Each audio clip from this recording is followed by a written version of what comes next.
Against Sunderland, I saw a lot of different shapes from Manchester United, a lot of interesting shapes, and a lot of shapes that I hadn't seen from us in previous games. Yesterday, I saw this thread on Reddit by the user DevilsWelshAdvocate that grabbed me because he'd actually taken photographs of some of the different shapes that Manchester United were using in just the one game.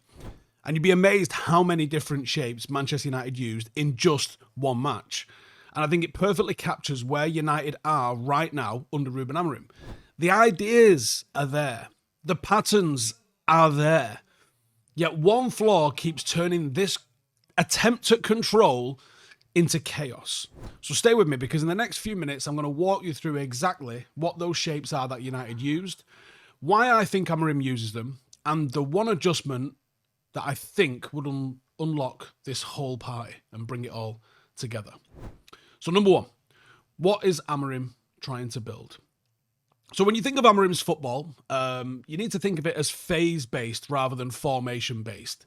He doesn't want 4-3-3 or 3-4-3, right? That's something that people constantly talk about. 3-4-3 does or doesn't work. It's a daft argument because rarely do you ever see Manchester United lined up in a 3-4-3. He wants structures that morph depending on the ball, on the zone, on what the opponents are doing, and we saw that against Sunderland. In build-up, we build up with a back three, 1 pivot and 2 interior. In the final third, he uses all 5 lanes of the attack. Wide players pin the touchlines, you get a couple in between the lines, and then a number 9 on the last shoulder. Out of possession, a compact mid-block that looks like a 4-4-2 that drops into a 5-4-1 or a 5-3-2 right on the edge of our box. It is deliberate, it is trained, and the intent is to create order with the ball and density without it, and to have a build-up in a rest defence. That's your safety net, no matter where the ball is. 2. The shapes that we actually saw and why. Building up in a 3-1-4-2. Now, this is the clearest starting picture that I can show you. You've got the back three. You've got Lenny Euro there in possession. You've got Casemiro as a single pivot. And it looks like Bruno and Mbuemo, almost like a pair of number 8s. You've got Ahmad on the wing, Delo on the other wing, and then it looks like Mason Mount quite close to Sesko, who is the furthest and highest man up. Now, we also saw at different times this exact shape with Mason Mount tucked in to be one of the 8s where Mbuemo is, but on the opposite side, and Mbuemo pushed up a little bit higher alongside Sesko. This flexibility I really, really like. What we see with the 2 forwards is the 2 forwards go forward and try to pin back the centre halves. The wing backs are high and wide and they are in space, and we're going to look to try and pass them the ball. And Mbuemo here, I think in this particular sequence of play, Mbuemo managed to get on the ball and take a first touch into space and set off an attack, if my memory serves me correctly. So why do we use it then? It gives us a 2+1 base in that back line, and it invites the opposition to press. The 3 players that you've got there is usually more than an opposition are going to leave up. So one of them is always going to be free. So that's your out ball. But you don't just want to go side to side. You want to be able to break those lines and send it a little bit further forward. That's why you've seen Mbuemo come as high, as deep as he has done to collect the ball. What he's looking to do there is he's either looking to drag the fullback that's behind him to come and mark him, in which case you would expect Ahmad to push in to the gap that has been left. Or he comes into that space, isn't picked up, and he's able to get on the turn in that area. That's why I think they're trying to do this, and that's what I think we were trying to do when Mason Mount dropped off into that area as well. It naturally flows into the next attacking shape when the wing-backs push up. The wing-backs are probably a little bit higher here. I don't know if we've maybe gone forward and come back and they've not quite reset themselves yet.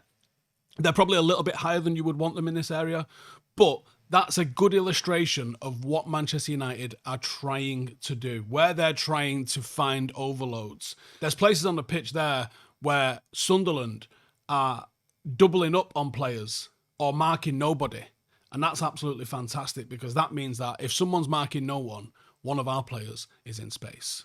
Now, Mason Mount and Mbuemo doing opposite jobs here, but they would switch between one doing it and one pushing on high. But Mount and Mbuemo's behaviour here is absolutely crucial. They were repeatedly dropping in as an 8, getting the ball on the half turn, connecting defence to attack. And I think that's the sort of behaviour that Amorim is looking for. And I think it's the sort of thing that he values. I think that particular move, the vertical pass, in this instance here, if Lenny Euro goes and breaks that line there, those two players of Sunderland's, and finds Mbuemo, which I think he did in this sequence, and he can get on the turn, you've opened up an attack. And I think that is something that we are drilling. The attack phase. 3-2-5. Occasionally it can be a 2-3-5 if one of your centre-halves pushes up. So this is a little bit deeper on the pitch than Amorim would probably like, but Sunderland's line has squeezed us a little bit there. We can see Matty de Ligt on the ball. On the photograph, Lenny Euro is just out of shot. But if we move it over to the preview graphics that we use, what you've got here is Casemiro in space as a bit of a single pivot. Bruno hopefully going to go and get alongside him somewhere where he's the easiest pass. And if you can connect those two in your pivot, he can get on the turn and then attack. But United have got Ahmad on one wing in absolute acres of space. They've got Delo on the other wing in absolute acres of space. And then United's forward 3 of Mbuemo, Sesko and Mount occupying 6 defenders. So you've got people in space. Sunderland have got like a couple of lads there that are literally marking absolutely nobody, doing nothing. This is something that you want to do, maybe not quite in the area that that photograph shows. You want to move this forward 20 yards, and that's when it becomes dangerous. You see the 5 across the front. You see us using the width. You see the 2 in behind the line, the central striker, the striker central words. Under that, you've got the platforms to be able to rotate possession and start to penetrate and start to dominate it. Why do we use this? You use 5 lanes to stretch the back line horizontally. The players in the half spaces provide space, but also constant third man options. They can connect the play. You want to go inside from the wing, they're an easy pass. You don't have to work too hard to be able to switch it. If you want to have someone that can support and play off the striker, that's what those two are there for. You can cross from this area, you can attack and shoot from this area. It's a great place to have your attacking players enter the box. This is the modern attacking goal standard. This is what Manchester City were absolutely lethal at doing. And Amorim has used it for years. The aim is to attack with numbers, whilst you would think still trying to be safe against the transition. Okay, the low block, the 5-4-1, the photograph, you could make the case that it's a 5-2-3 sort of hybrid. But here you'll see the wing-backs have both dropped to the back line. Both Ahmad and Delo are in the back 5. That is giving us a lot of protection and hopefully tracking any sort of runners that try and penetrate in behind. Sometimes it looks like a 5-4-1. Sometimes it'll look like a 5-2-3. It'll depend where your wingers are going to sit or your number 10s are going to sit. Why do we use it? It keeps a +1 on the back line. You know, it could arguably be even more than that. Sunderland have only got 3 players in that forward line. So we're +2 in that back line. But it keeps a +1. If they put 4 in there, we've still got numbers where someone can go and aggressively challenge, even go to ground, and you've still got numbers to be able to back that up. It forces opponents to go wide and it protects the box. And it allows you to spring out on clear triggers because you've got the number for them. Why do we use this? It's textbook. Safety first around the penalty area without ceding that central corridor, which is all important. And then we've got these 2 interesting shapes, which I've not really noticed from us in the past. The 4-2-3-1, which looks like us trying to defend probably a goal kick situation, or at least a playing out situation, or maybe a first phase as they leave the box situation from Sunderland. And then we've got the 4-4-2, which is... it looks like we're on the receiving end of a goal kick, looking at the way the players are shaped up. When the ball gets to around about the halfway line, you don't want to drop quickly all the way to your box. You want your back line as high as you possibly can get it. And you want to get this 4-4-2, 4-2-3-1 shape as much as you can. What we frequently saw in United at weekend was Mbuemo would go and stand alongside Sesko. That would be the 2. Mason Mount would tuck in. He would probably mostly be the left winger in the 4-4-2.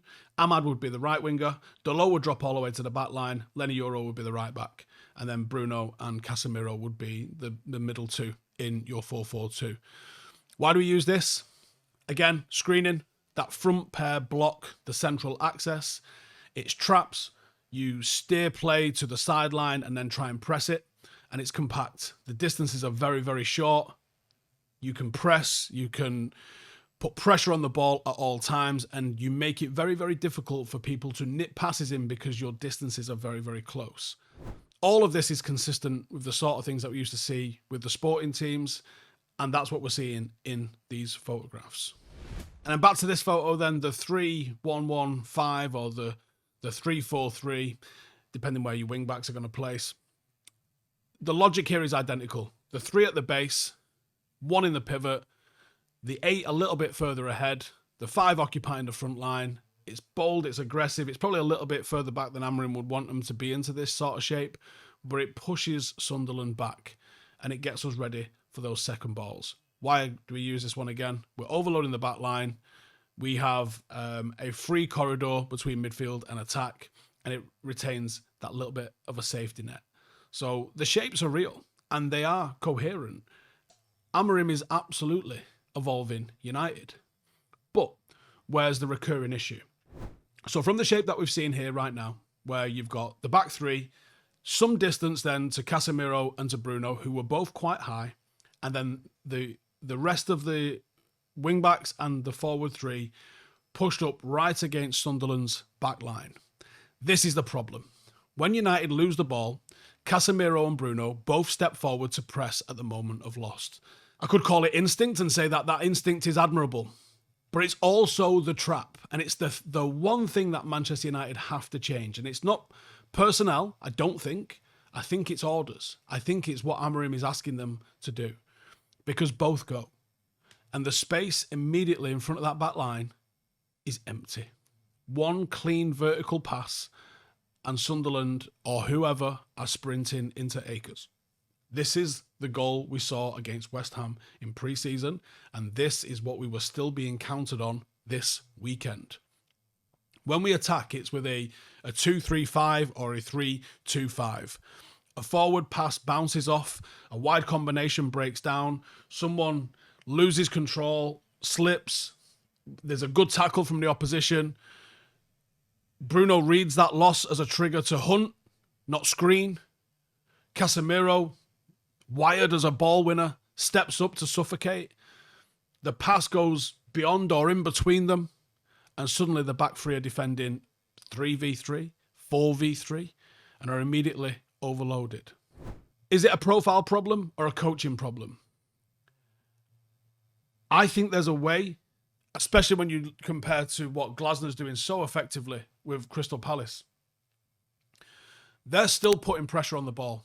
There's a multitude of ways to do this. There isn't one straight answer. You can have your fullbacks not quite be, or wingbacks not quite be as aggressive. You can have the midfield go and put pressure on with the instruction to delay.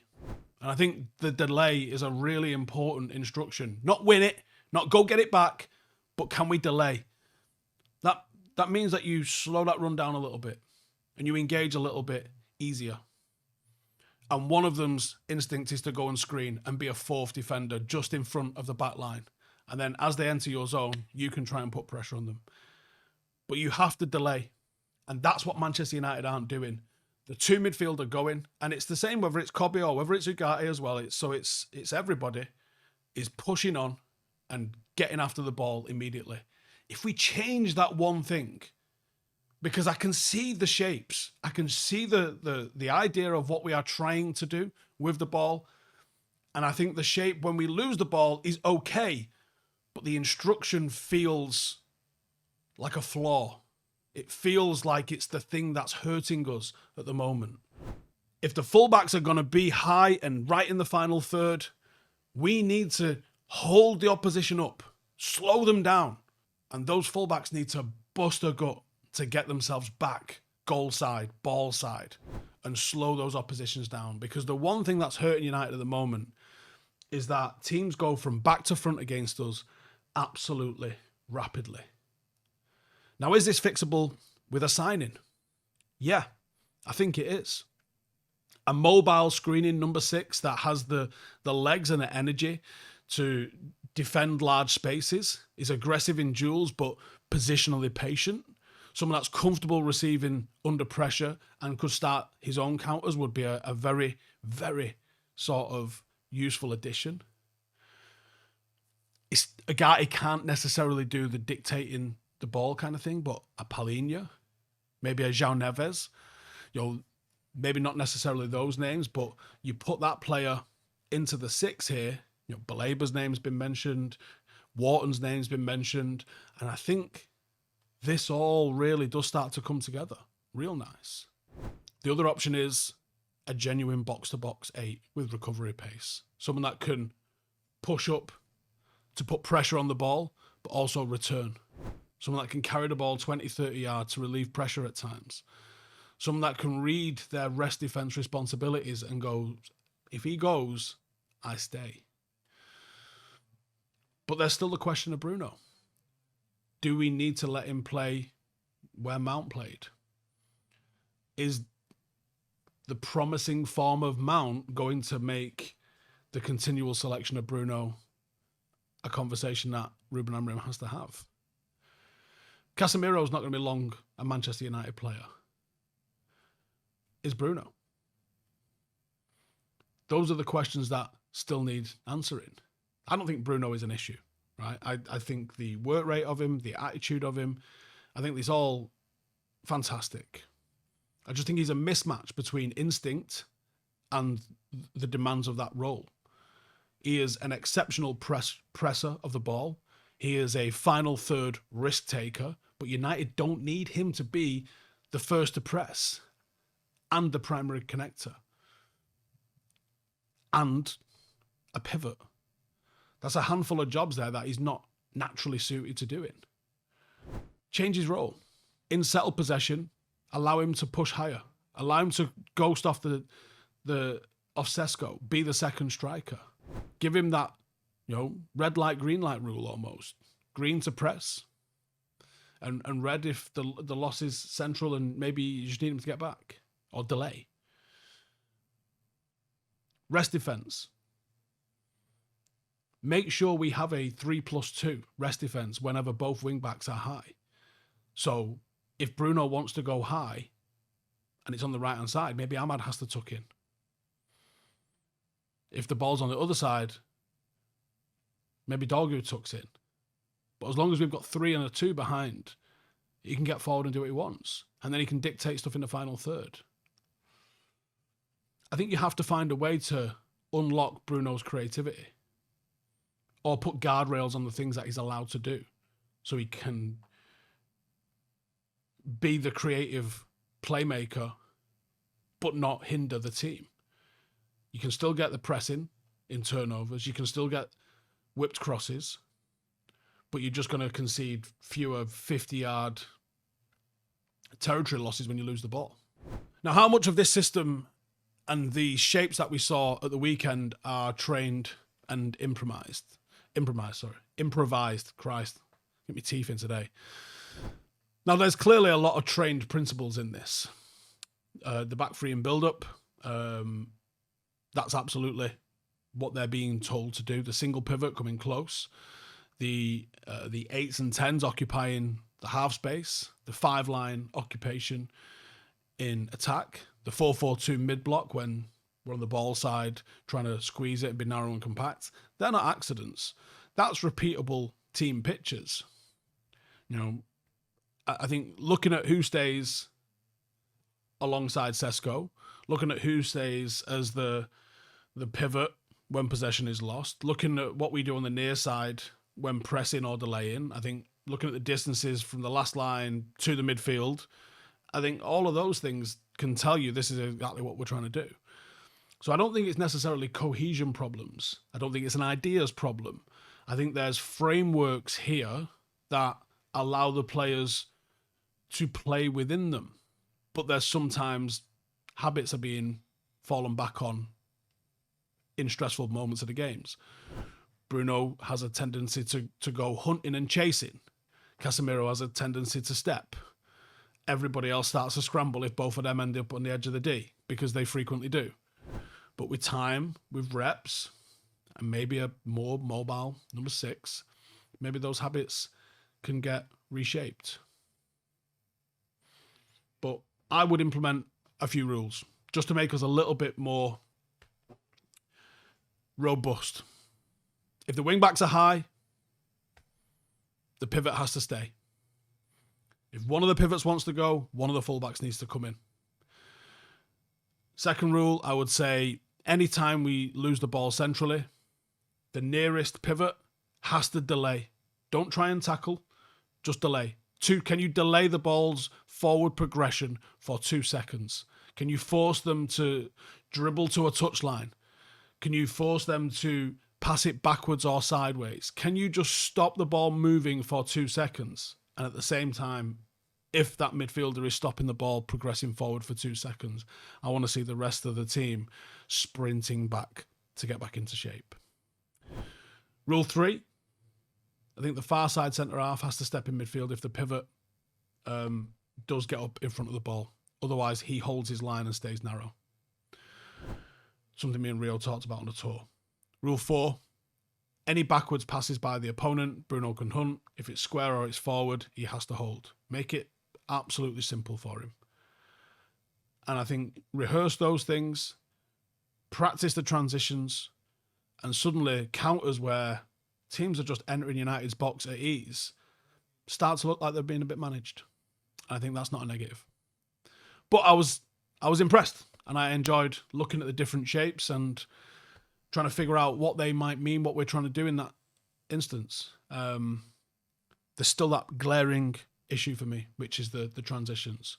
But nice to see. And I think you'll see different patterns altogether at Anfield a week on Saturday. But we'll deal with that a week on Saturday. Let me know your thoughts. I'll see you in the next one. Laters. Hey, thank you for watching the video. If you are new around these parts, then don't forget to subscribe. My channel is proudly supported by my community on Patreon. If you'd like to get a little bit of extra content, a Discord group, meetups, 5-a-side games, weekly podcasts, behind the scenes, and even an occasional bit of transfer news as and when I get it, then for the price of a pint, you can show your appreciation for the content that we make and get some goodies for doing so as well. Check the link in the description or click the button right here. You'll also find all of my socials here too if you want to follow me on any of those platforms. Nice one.